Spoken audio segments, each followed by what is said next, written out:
Hey, what's 5 miles long and has an IQ of 40? It's a Democrat parade.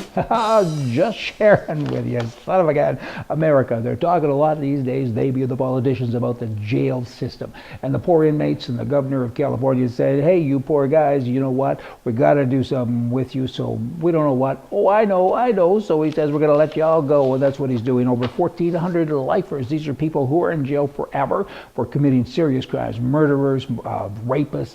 Pick something. I mean, that's what these guys have done in the past, and now the governor is setting them free.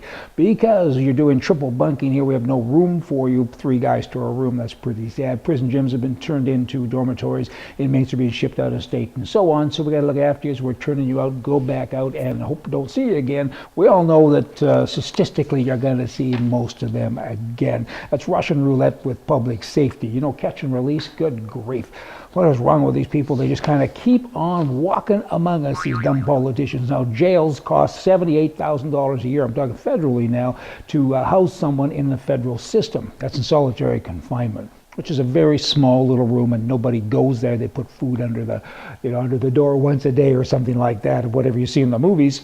However, regular prison people in the general population, the cost to keep them is $22,000. You got $78,000 for a maintenance-free small room versus $22,000 for the general population. You with me?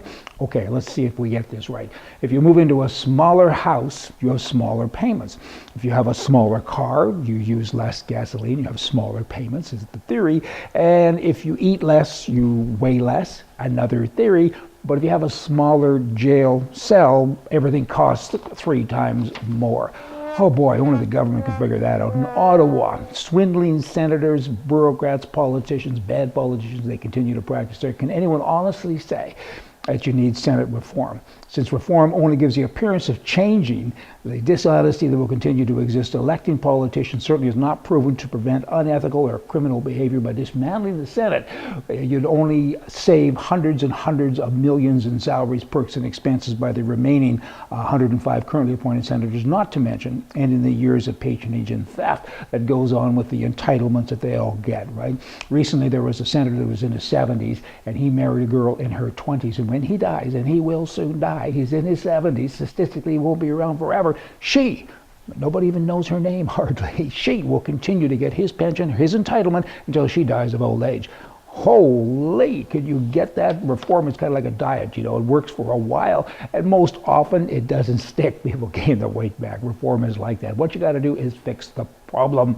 You got to get something stapled, don't you know? In Ottawa, those same people now, the people that aren't needed, they're getting a raise. It's I know it's hard to even say. A wage increase. Senators and members of parliament get a wage increase just because. It's not based on anything, job performance or anything else. It's a socialistic little tool that says every year you get this. You get the bump. And they got the bump. Members of parliament now earn a base salary of $163,700, and senators earn $138,200. And they don't lift a finger to get it, like I said. So you do a bad job and you get a raise. You know, they are your employees. If you own a pizza cafe and the people that work for you mess it up all of the time and you lose money, are you going to give them a raise? Okay, but if you do and you keep doing that, pretty soon you don't own the pizza parlor anymore. Who runs it? The people that you're paying. And pretty soon you can't pay them anymore. You got to go out and get a job yourself to look after the idiots that you hired. Hey, I think I just described the House, a part of it in Canada, didn't I? Y'all come back tomorrow, get more for you from the right. See ya.